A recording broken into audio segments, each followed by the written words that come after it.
चुनाव से पहले अखिलेश की बढ़ाई, चाचा शिवपाल ने ताकत, बीजेपी खेमे की आई अब आफत, गले की फांस बन गया चंदा चोरी विवाद। विधानसभा के बाहर शिवपाल ने जो कहा सब हैरान।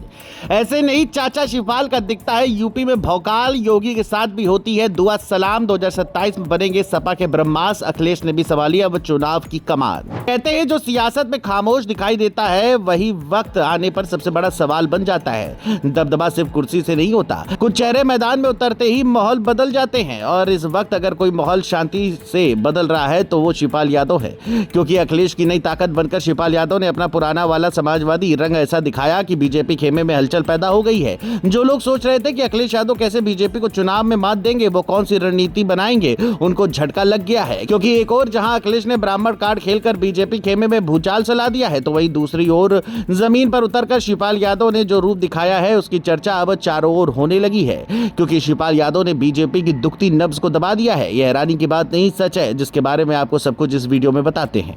दरअसल लखनऊ विधानसभा के बाहर समाजवादी पार्टी ने जनता की आवाज को बुलंद किया। इस दौरान प्रदर्शन में शिवपाल जिस आक्रामक अंदाज में नजर आए, उसने राजनीतिक गलियारों में नई बहस छेड़ दी है। राम मंदिर के चढ़ावे जुड़े गबन के मुद्दे को उठाते हुए उन्होंने सरकार पर तीखा हमला बोला और कहा कि ये चढ़ावा चोर और बजट चोर सरकार है। उनके इस बयान के बाद सत्ता और विपक्ष के बीच आरोप प्रत्यारोप का दौर और तेज हो गया। बता दें विधानसभा परिसर में समाजवादी पार्टी के विधायक पोस्टर और बैनर लेकर प्रदर्शन करते दिखाई दिए। नेता प्रतिपक्ष माधव प्रसाद पांडे भी इस प्रदर्शन में मौजूद रहे, लेकिन सबसे ज्यादा सुर्खियां शिवपाल सिंह यादव के तेवरों ने बटोरी।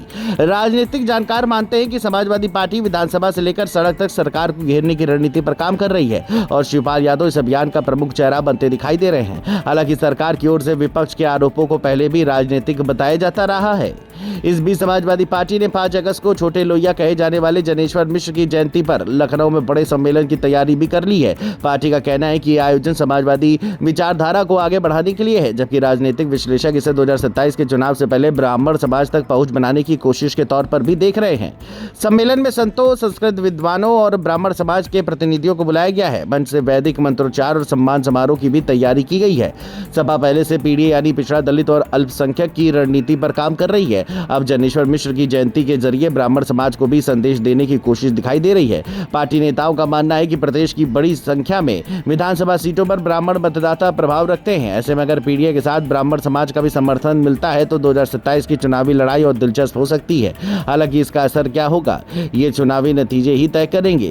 राजनीतिक हलकों में ये चर्चा भी तेज है कि शिवपाल सिंह यादव संगठन और कार्यकर्ताओं के बीच लगातार सक्रिय हैं। लंबे राजनीतिक अनुभव और जमीनी पकड़ के कारण उन्हें समाजवादी पार्टी का मजबूत प्रचारक माना जाता है। कई मौकों पर मुख्यमंत्री योगी आदित्यनाथ और शिवपाल सिंह यादव के बीच औपचारिक मुलाकातें और अभिवादन भी देखने को मिले हैं, लेकिन दोनों दल राजनीतिक रूप से एक दूसरे के प्रमुख प्रतिद्वंदी हैं। ऐसे में चुनावी मैदान में शिवपाल की भूमिका पर सबकी नजर बनी हुई है। अब सपा 2 मोर्चों पर एक साथ आगे बढ़ती दिखाई दे रही है। जानकारों का मानना है कि 2027 का चुनाव सिर्फ नारों से नहीं बल्कि संगठन, सामाजिक समीकरण और जमीनी सक्रियता से तय होगा।